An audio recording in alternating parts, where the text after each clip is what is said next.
कि या रसूल अल्लाह सल्लल्लाहु अलैहि वसल्लम, ये माथे से नूर निकल रहा है, कोई मेरा काफिर रिश्तेदार ये न कह दे कि पता नहीं मुझे किसी सजा में गिरफ्तार कर दिया गया है कि माथे से ये नूर निकल रहा है, तो लिहाजा मेहरबानी करो इसकी जगह बदल दो। हुजूर पाक ने कहा बेलिया जेड़ी जगह ते आग से नूर उथे ही चला जाएगा। हुजूर पाक ने कहा, अब देखें, अब हुजूर ने नहीं कहा, अब तुफैल को कहा, हजरत तुफैल को, कि जा तू जिथे आग से नूर उथे टुर जाएगा। कहने लगे बेलिया मुड़ मेरे ऐसे आसा लाठी है जा जा, तो लाठी के सिरे के ऊपर वो नूर की रोशनी शमा की तरह जो है ना वो यहां से निकली, यहां आ गई।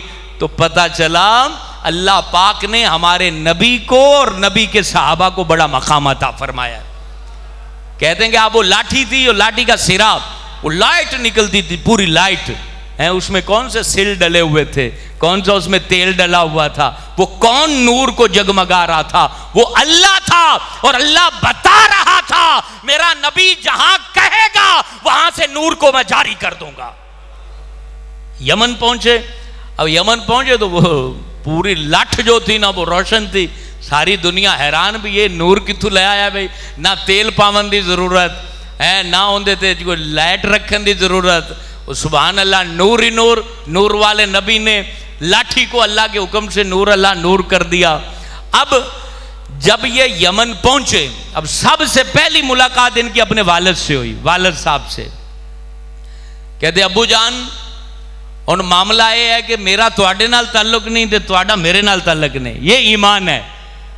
पुत्र की हो गया भी, मेरा इन्ना चंगा पुत्र, कबीले का सरदार, कारोबार करने वाला, यकदम की हो गया, अकलमंद भी हैं, ज़हीन भी हैं, क्यों नहीं ताल्लुक मेरे साथ?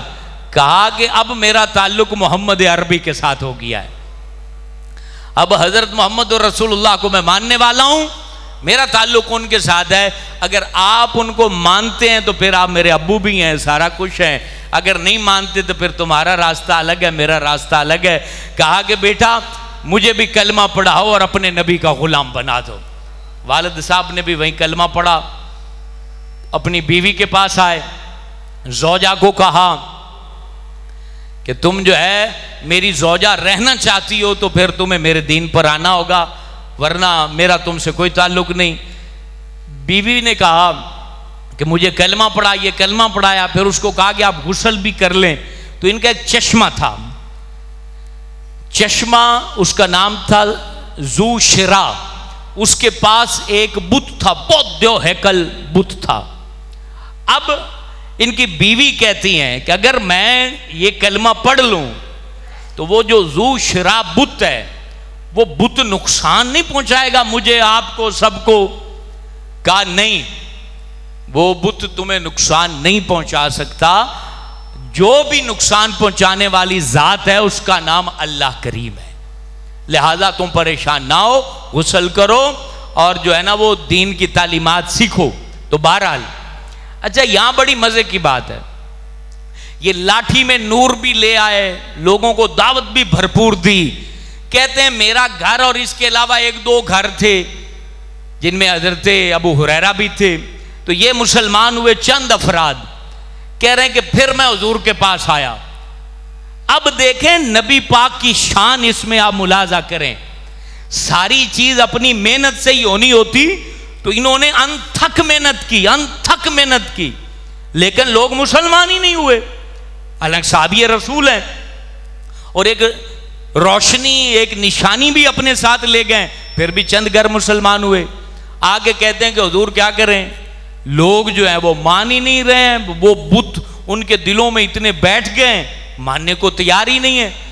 तो नबी पाक ने यूं हाथ उठाए और हुजूर अलैहिस्सलाम ने कहा अल्लाहुम्मा हदी कौम दौस, अल्लाहुम्मा हदी कौम दौस, अल्लाहुम्मा हदी दौसन, अल्लाह कौम दौस को हिदायत अता फरमा दे, हिदायत अता फरमा दे। हजरत तुफैल बिन अमर दौसी कहते हैं मैं वापस अपने यमन गया, अपनी बस्ती में, और वहां हुजूर अलैहिस्सलाम की दुआ का ऐसा फैज था, फिर चंद दिनों में 80 घर मुसलमान हो गए, गोया के पूरी बस्ती दायरे इस्लाम में दाखिल होगी। ये फर्क होता है नबी की दुआ और हमारी दुआ, वो यक बराबर नहीं हो सकती। ये बड़ी बड़ी बातें होती हैं और उसमें बड़ा बड़ा फर्क होता है।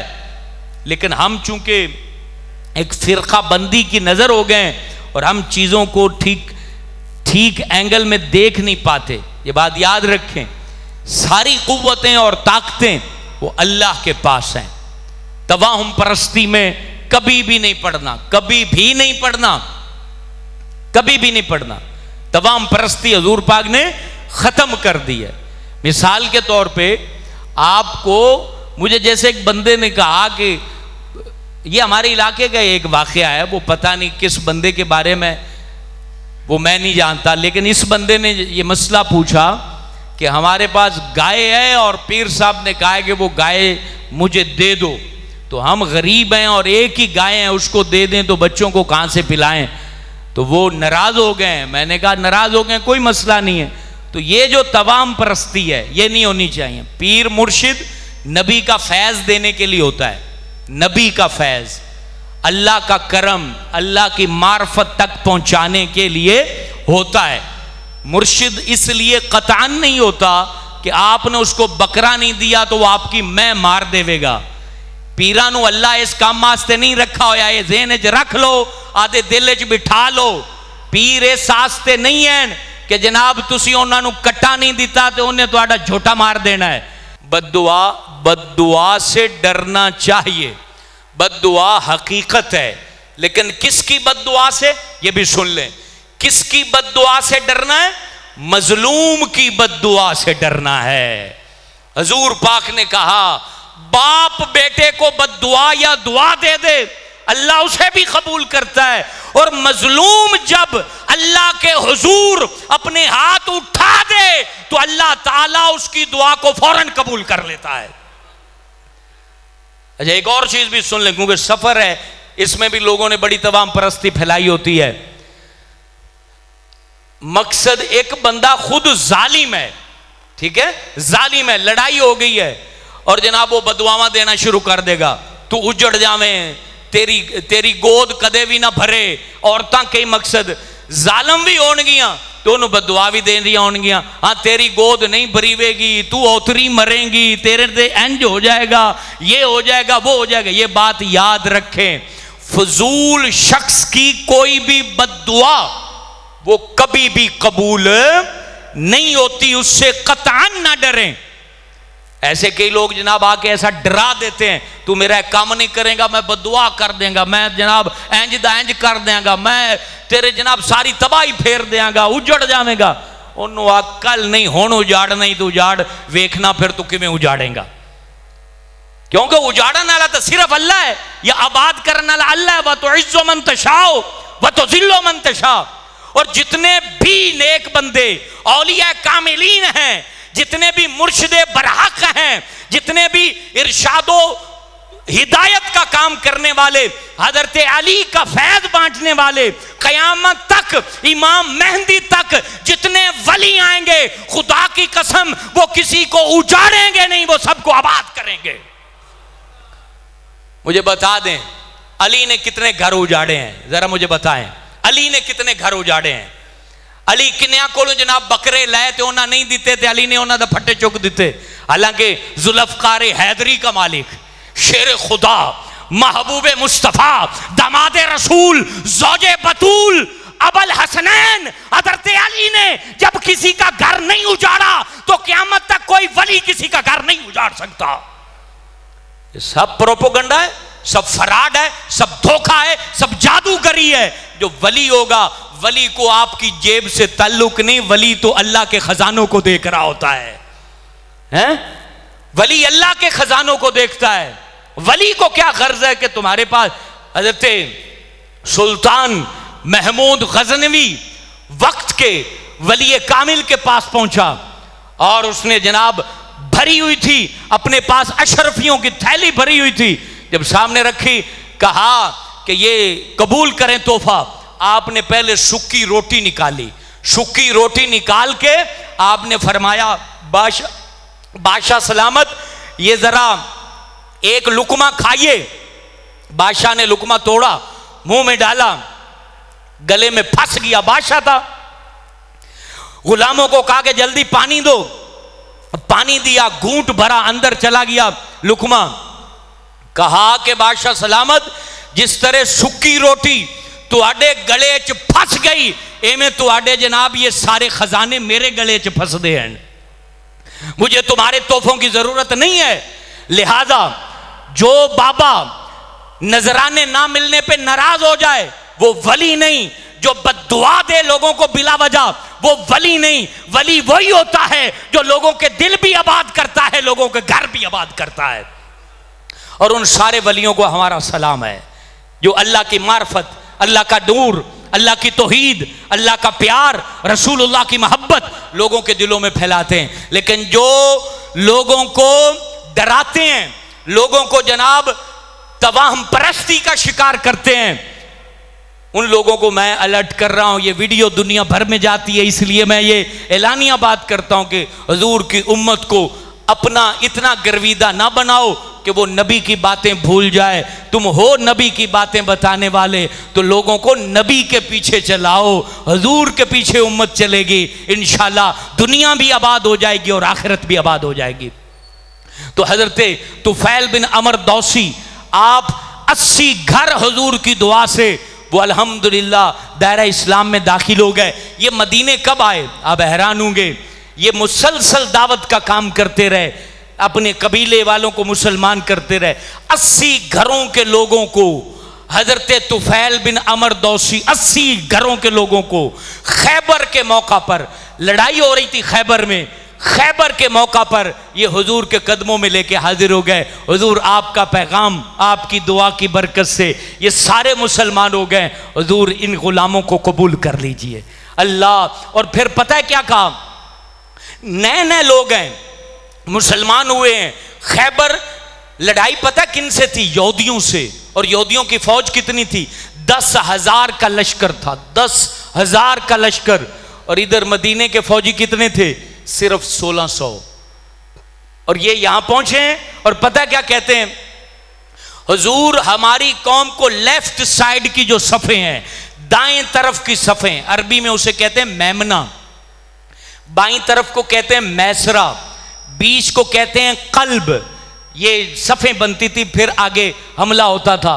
कहा कि हुजूर दाईं तरफ की सफ़ों को कबीला दौस को अता कर दीजिए, बाईं तरफ की सफ़ें कबीला दौस को दे दीजिए। कबीला दौस को दे दी गई, यहां से फतह पाई। और फिर हजरत तुफैल बिन अमर दौसी मदीने में रहने लगे और अर्ज करते हैं, हुजूर अब ये जिस्म भी आप पे फिदा होगा, ये तलवार भी आपके नाम पे अब जो है चलेगी। और पूरी जिंदगी मदीने में गुजारी। और हजरत अबू बकर सिद्दीक के ज़माना खिलाफत में नजद की तरफ यमामा के इलाके में मुसैलमा कज़्ज़ाब, जिसने झूठी नबूवत का दावा किया था, वो झूठा नबी होने का दावा किया, तो उससे लड़ाई हुई। और वहाँ हज़रत तुफैल बिन अमर दौसी ने पहले ही ख्वाब देखा। और उस ख्वाब के अंदर क्या देखते हैं, इनका सर मूंड दिया गया है और इसी तरीके इनके मुंह से एक परिंदा निकला है। और फिर ये ख्वाब देखते हैं कि एक औरत ने इनको निगल लिया है। तो आपने खुद ही कहा, ये सर जो मूंडा गया है मेरा ख्वाब में, ये अल्लाह की राह में गर्दन कटने का इशारा है। जो परिंदा मुंह से निकला है ये रूह परवाज होने का इशारा है। जो औरत ने मुझे अपने मुंह में निगल लिया है ये कब्र में उतरने का इशारा है। अपने बेटे को कहा, बेटा ख्वाब में देखा है तुम भी पीछे दौड़ रहे थे, लिहाजा तेरा वालिद अब जाने वाला है। आप वहीं पर शहीद हुए। इनके बेटे का बाजू कटा, बेटे का भी बाजू कटा उस जंग में। और हजरत उमर फरूक आजम के दौरे खिलाफत में हजरत उमर जब खाना खाते थे, मस्जिद नबवी में खाना खा रहे थे, हजरत तुफैल का बेटा दूर बैठा था। तो आपने कहा कि मियाँ तुम भी दस्तरखान पे क्यों नहीं आ रहे, क्या बाजू कटा हुआ है इस वजह से नहीं आ रहे? कहा कि हुजूर इसलिए कि मेरा बाजू जिससे मैंने खाना है वो कट गया है, तो मुझे शर्म सी आ रही है, मैं इसलिए दस्तरखान पे नहीं आ रहा। हज़रत उमर खड़े हुए, बाजू फैलाए और कहा मरहबा, हमारे दस्तरखान पे आओ, क्योंकि तुम वो मुबारक शख्स हो कि जिसका बाजू सबसे पहले जन्नत में भेज दिया गया है। तुम्हारा बाजू तो जन्नत में भेज दिया गया है। तो ये हजरत तुफैल बिन अमर दौसी थे जिन्होंने अपनी पूरी जिंदगी ताजदारे कायनात सल्लल्लाहु अलैहि व आलिहि वसल्लम की जो है ना वो खुशनुदी में गुजार दी, हुजूर के साथ गुजार दी। ऐ लोगो, ऐ मेरी बहनों जो सुन रही हो, ये जिंदगी वही है जो दीन की राह में खर्च कर दी जाए। जिस कदर हो सके अपनी इस कीमती जिंदगी को और इनके लम्हों को, इन सांसों को अल्लाह रसूल की फर्माबरदारी में गुजारिए, अल्लाह रसूल के बन के रहिए। चंद रोज़ा ज़िंदगी है, इसने ख़त्म हो जाना है। वो लोग जंगों में कट गए, आज उनके नाम जिंदा हैं। हुजूर को राज़ी करके फौत हुए, आज उनके नाम जिंदा हैं। अल्लाह की वाहदानियत के लिए उन्होंने अपनी ज़िंदगी के शब व रोज़ कुर्बान किए, आज उनके नाम और काम और तज़कारे खैर जिंदा है। हमें भी चाहिए कि हम अपनी ज़िंदगी को कीमती बनाते हुए और अपनी सांसों को कीमती बनाते हुए अल्लाह रसूल की फर्माबरदारी में अपने शब व रोज़ गुजारें। यही मस्जिद सिद्दीक़ अकबर के मिंबर का जो है यहाँ से पैगाम है जो आप तक पहुँच रहा है। इसे गली गली करिया करिया पहुँचा दीजिए। किसी फ़िरक़े, किसी मसलक, किसी शख्स की बात नहीं है, बात है तो सिर्फ अल्लाह की है, अल्लाह के रसूल की है। पैगाम इलाही आप तक पहुंचाया जा रहा है। सहाबा किबार की बातें पहुंचाई जा रही हैं। अपने आप को रोशन करना चाहते हो, कब्रों को नूर देना चाहते हो, औलादों को तक़वियत देना चाहते हो, अपनी ज़ात को बरकरार रखना चाहते हो, हकीकी इज्जत चाहते हो, हकीकी मकाम चाहते हो, हकीकी रुतबा चाहते हो, हकीकी मनसब चाहते हो, कब्र का नूर चाहते हो, अपने कफन की खुशबू चाहते हो, अपने खानदान की इज्जतें चाहते हो, तो लोगों आओ अल्लाह की मोहब्बत के अंदर आ जाओ और रसूलुल्लाह के इश्क के अंदर आ जाओ। तुम्हारी नस्लें भी आबाद रहेंगी, तुम्हारा खानदान भी आबाद रहेगा। वरना झूठी मुरव्वतें, मुनाफकतें, झूठ, उसकी नजर अगर नजर मजलिसें हमारी हो गई तो फिर कुछ भी नहीं बचेगा। कब्रों पर दोस्त फातिहा पढ़ने भी नहीं जाते, ये बात हकीकत है। कब्रों पर बेली फातिहा पढ़ने नहीं जाते। तो अपनी कब्रों को अपने हाथों से रोशन करो। 5 वक्त की नमाज, कुरान की तिलावत और मस्जिद से मोहब्बत। ये मस्जिद, ये रंगो नूर, ये रोशन दीवारें, ये आपके लिए बनाई गई हैं। इनको आबाद कीजिए। जल्द अज जल्द मस्जिद में जुमा के दिन तशरीफ़ लाइए, मस्जिदों को आबाद कीजिए। अगर मैं लाहौर से चल के आपके पास 12:40 पर पहुंच सकता हूं तो आप भी यहां आ सकते हैं। कोई बहाना नहीं चलेगा।